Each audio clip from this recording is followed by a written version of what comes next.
Kia ora, this is Liz. Welcome to Dame's Blaze. If you haven't watched the intro video yet, can I suggest you do that now so you know what I'm up to here?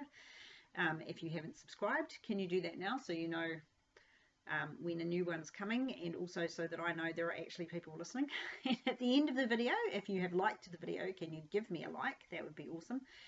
Today we're looking at John chapter 5 verses 28 to 30, but we're going to start a little bit further back just to put us back into the conversation. We're going to start from verse 25.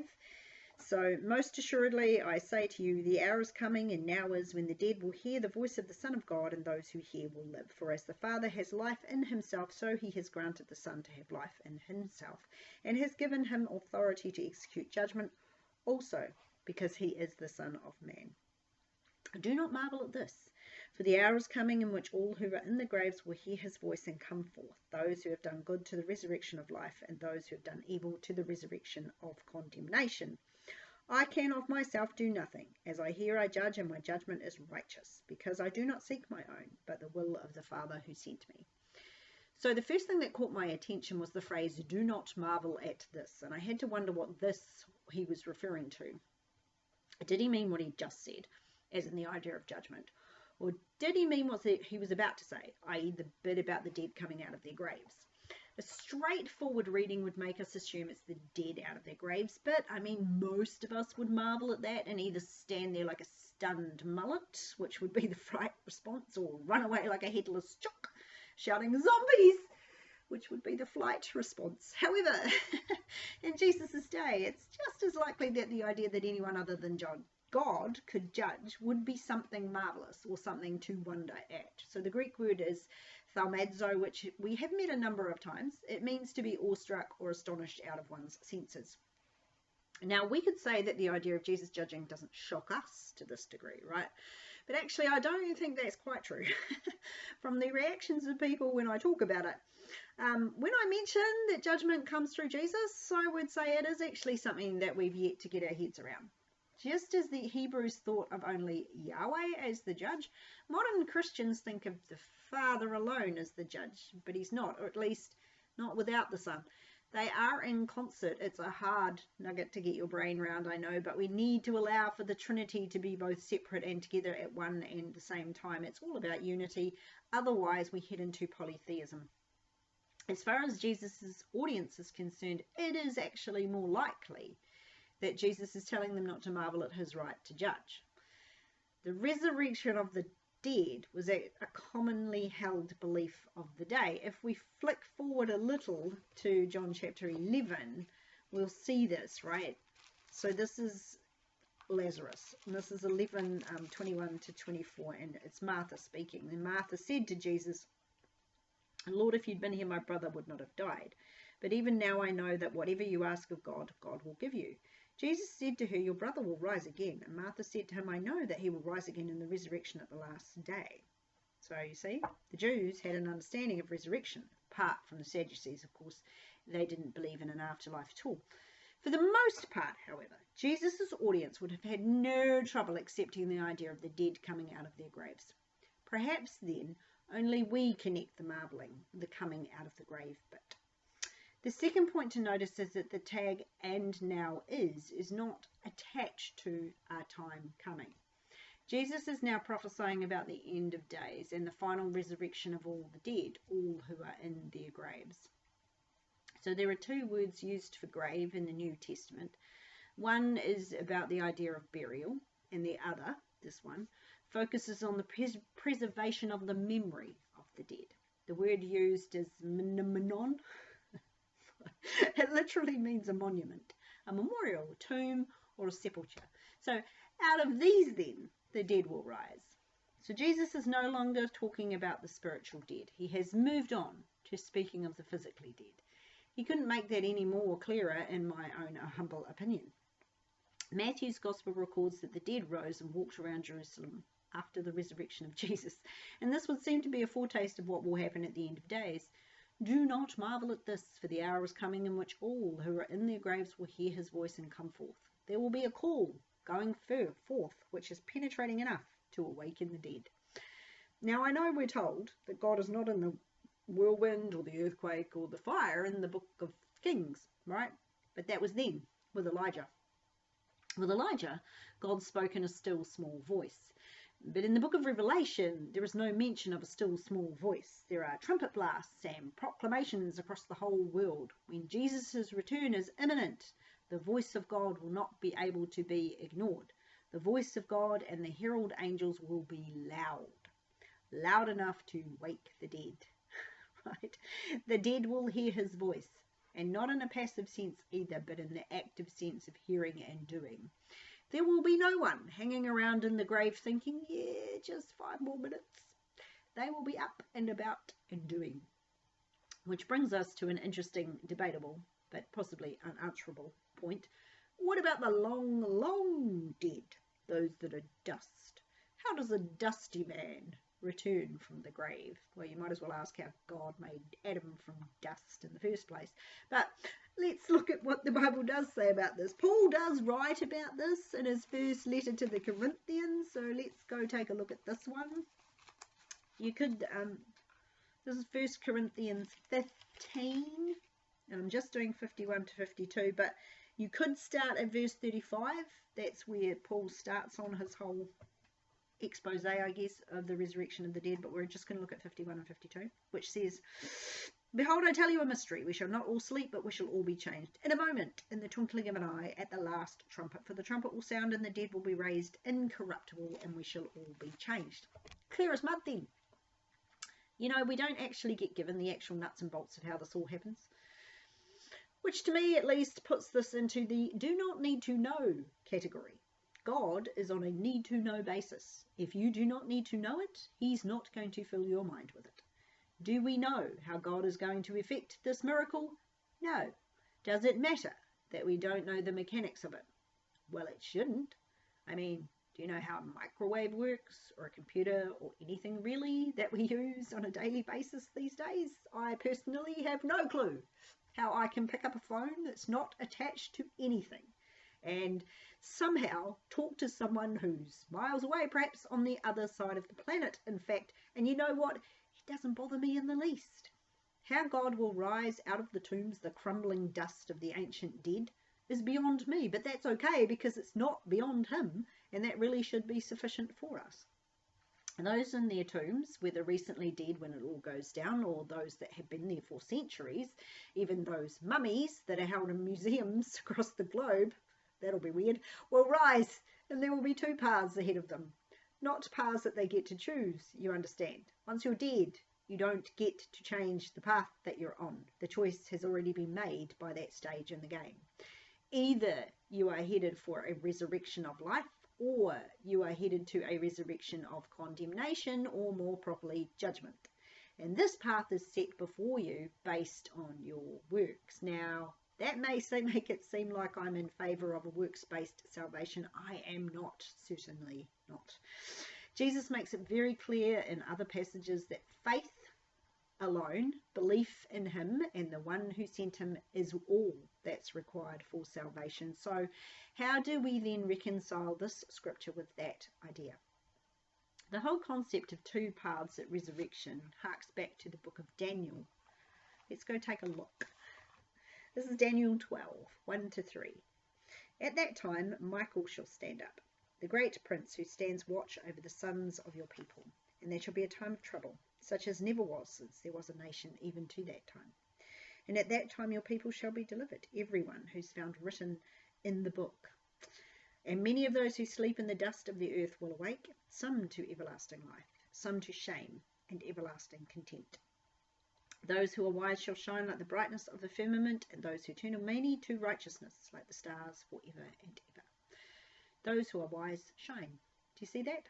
They are the light. Were we not told to let our light shine? Yes, we were. And how do we shine? Do we shine simply because we believe? No. Shining is about showing others how our faith works, and we do that by doing works unto righteousness. James said that faith without works was dead. Why does he say this? Because if we are saved, we will want to do works. They flow out of a heart that is given over to God. It's not that we work to gain salvation. Salvation is a free gift. You don't work for a gift, but you do use the gift once you're given it, don't you? I mean, if you get given a new toaster as a gift, You don't just put it on a shelf to get dusty and rusty. You use it. You were given the gift of salvation. You are saved by grace. That doesn't mean you do nothing with your salvation. You do, and you go, and you do good to the people around you. So good is agathos. It means intrinsically good, good in nature. When we are saved by God, when we accept him as Lord and Saviour, we should change for the better. Goodness becomes second nature, so we should do and be good. Now, some will change in subtle ways, some will be more dramatic. Many alcoholics will be able to stop drinking, many drug addicts will be able to stop using. But those who come to the Lord without major hang-ups still begin to change if they're really committed to the Lord. Their priorities will change for a start. They'll want to give more than they receive. They will help out instinctively without needing to be directed or told. They will forgive what others might consider unforgivable. They will go the extra mile. A Christian employee should be someone that the boss can rely on, not walk all over, but rely on, to do their job, to do the best that they can. They shouldn't have to worry that the employee will slack off or just sit a little bit longer at morning tea or lunchtime. They should have integrity.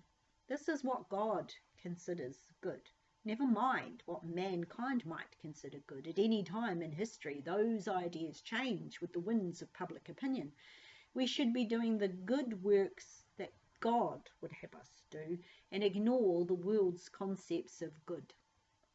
These days, I'm fairly sure they haven't got any idea what that is anymore. The good then will be resurrected to life. To be resurrected is to literally stand up. We may get shot down these days for standing up for Christ, but there will come a day when all will be made to stand. We will stand up again into life.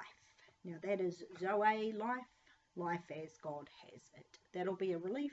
No, I think so. I, for one, am getting a little bit tired of living in this modern day representation of Sodom and Gomorrah.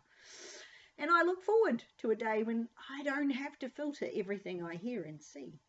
That's the good resurrection, right? However, there is another type of resurrection for those who have done evil. Evil is pholos. It means worthless, wicked, base, or bad, which could mean any of us really, right? However, the word done here is slightly different from the word done above. Those who have done good are those who have made or produced something good, so it's a creative word. The word done for those who are busy with evil is a different word, right? It means to be active or in the process of performing something. What that means is this word is about habitual practice. This is talking about those who practice evil deeds, right? Not the one-off moment of stupidity or vice that we all occasionally fall into. This isn't about the odd bad deed. This is about those who are actively and consistently evil, worthless, or bad, and don't regret it or want to repent of it. They will be resurrected into judgment. Now, the King James translated that into condemnation, but the true word is judgment here. It's krisis, which we've met before, and it means a point of decision. This is about decision. Got that? The evil will come before the Almighty Judge, where they cannot lie or cheat, where all their deeds are laid bare, and even the motives behind those deeds are known. Up till now, Jesus has spoken in the third person, right? He's calling himself the Son of Man. He's lectured them on who and what the Son of Man is. But now in verse 30, he switches tone and starts to speak in the first person, and he says, I can of myself do nothing. As I hear, I judge. Back in verse 19, Jesus said that the Son of Man does nothing but what he sees the Father do. Now he's also hearing as well as seeing, but his judgments are not based on what he hears others say. He has no power without the Father. He does nothing that the Father wouldn't do, nothing that he doesn't hear the Father tell him to do. I judge, declares Jesus, and my judgment is righteous. When I think of Jesus judging, it always recalls to me two of his parables. One was the wheat and the tares, and the other was the goats and the sheep. Now, they're not fully applicable to today's lesson because in both those parables, he's actually speaking about church people, but it still gives us an image of separation, right? There is a time during the end of days when a separation takes place. That is what Jesus' judgments are all about. It's separation between those who have accepted his words and therefore have their names in the Lamb's book of life and those who have rejected them. The separation is just and fair because Jesus is just and fair as the Father is just and fair.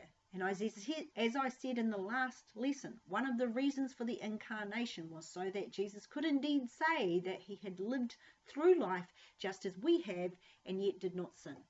His judgments are righteous because he is truly righteous. That is dikaios. It means approved by God. It lives up to God's standard. And none of us can say that, but Jesus can, right? Of course, Jesus' judgments are righteous and live up to God's standard. How could they be anything but?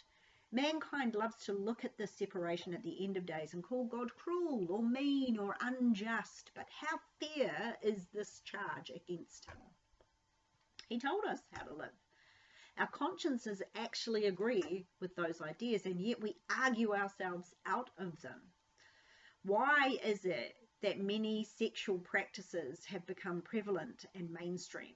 Sexual practices that are actually condemned of in the Bible, because mankind has seared his conscience. These people have cried foul. They have tugged on our heartstrings, changed the definition of words like love and marriage, made it seem like it's a feeling when it's in fact an action. And we've nodded our heads and felt ashamed and allowed sin to rule and reign. Jesus would have been appalled. God's standards are God's standards, whether we like them or not, whether we approve of them or not, whether we rail against them or not. They are still his standards, and many of those standards come out of justice. We wail about people going to hell and spending eternity there, but why do we? Because we feel sympathy for the lost, and that is great, that is good, we should feel sympathy for them. But that feeling is meant to propel us into speaking to them about Jesus, warning them about the eventual destination, not becoming wishy-washy with the truth. If God is just, then his judgments are fair and righteous. If Jesus does only what the Father would do in any given situation, then his judgments are also fair and righteous, and we need to trust that. We need to believe that. It should be part of our faith, not something we're ashamed to hear about. I know it's not PC to speak about this kind of stuff. Modern people want to believe that we'll all get into heaven somehow. But it's a lie at best and a trap at worst. We need to be honest with those who practice sin, even if it means they stop talking to us. We need to remember that their eternity is at stake. Jesus doesn't do anything by his own will, but rather by the will of the one who sent him. And Isaiah kind of covers this the best. Well, I thought he did anyway. You might disagree, that's fine. So this is Isaiah 11, 1-5. There shall come forth a rod from the stem of Jesse, and a branch shall grow out of his roots. The Spirit of the Lord shall rest upon him, the Spirit of wisdom and understanding, the Spirit of counsel and might, the Spirit of knowledge and of the fear of the Lord. His delight is in the fear of the Lord, and he shall not judge by the sight of his eyes, nor decide by the hearing of his ears. But with righteousness he shall judge the poor, and decide with equity for the meek of the earth. He shall strike the earth with the rod of his mouth, and with the breath of his lips he shall slay the wicked. Righteousness shall be the belt of his loins, and faithfulness the belt of his waist. Jesus does not judge on the outward appearances, or even by the words of man. He, like his Father, judges the intents and purposes of the heart. He judges without bias or partiality. When the cry from the earth about Sodom and Gomorrah reached heaven, God did not just take that and run with that. He went down to check it out for himself. He is indeed the judge who is blind to all argument and seeks only to redress the imbalance, to bring about true justice. When God introduced himself to the congregation of the Hebrews at the foot of Mount Sinai after the escape from Egypt, this is what he said about himself. For I, the Lord your God, am a jealous God, visiting the iniquities of the fathers on the children to the third and the fourth generation of those who hate me, but showing mercy to thousands, to those who love me and keep my commandments. People read this and they freak out, thinking that God is punishing their great-grandchildren for the sins of their forefathers. That is not what's going on here. God punishes the guilty, not the innocent. He tells you right there. that it's the people who hate him who have their sins dealt with, not the innocent. And what a lot of people also miss here is the thousands who are given mercy. That is an overbalance in the mercy category for sure. Justice is often depicted as a woman in a blindfold holding scales. She is blindfolded because justice is meant to be blind. It's not meant to see and judge upon outward appearances. Jesus told you he only did what he saw the Father doing. The Father's judgments are not based on outward appearance, but the inward motivations of the heart.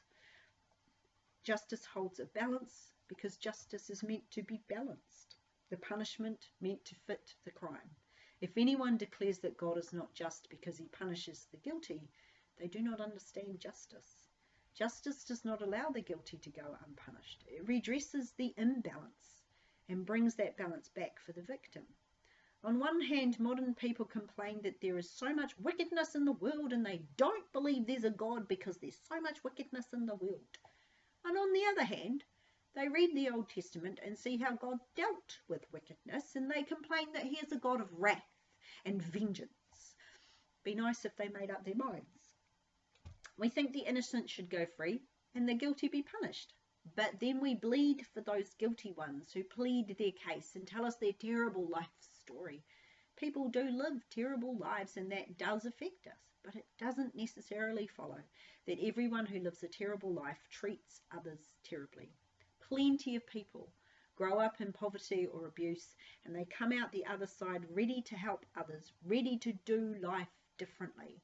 It's not enough to blame the past. There's something else going on, something in the heart of man that only God really knows, and that is why his judgments are fair.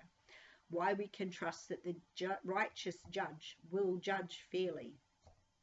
It means we can trust that it is the guilty, the practicing evil, who end up being judged and sent off to hell, and we can trust that whatever God's judgment will be on any particular individual will be the right one, even if we disagree with it.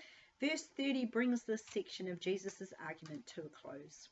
We will enter into his parade of witnesses next week. Let's just review what his discourse has told us so far about his nature in relation to the Father.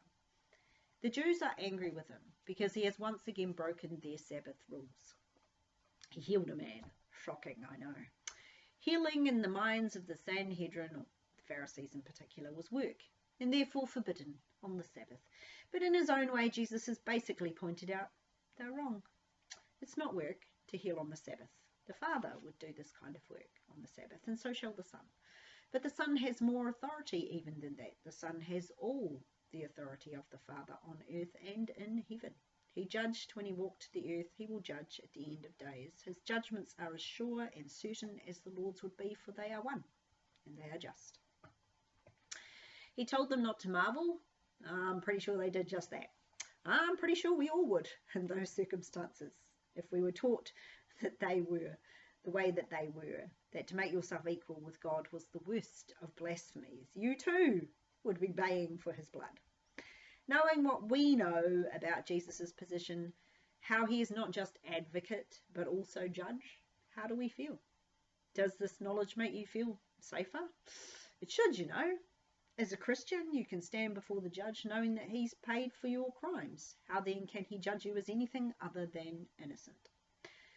That is an unnecessary concern, because if we have read this section correctly, if we have interpreted John's record of this conversation rightly, then we won't face the judgment throne. We've already been judged. Our names are already recorded in the Lamb's Book of Life. We're already on our way to resurrection into life as God has it. Amen to that. That is where I will leave you this week. Pray a blessing over you and your household, and I will see you again next week. Ka kite anō.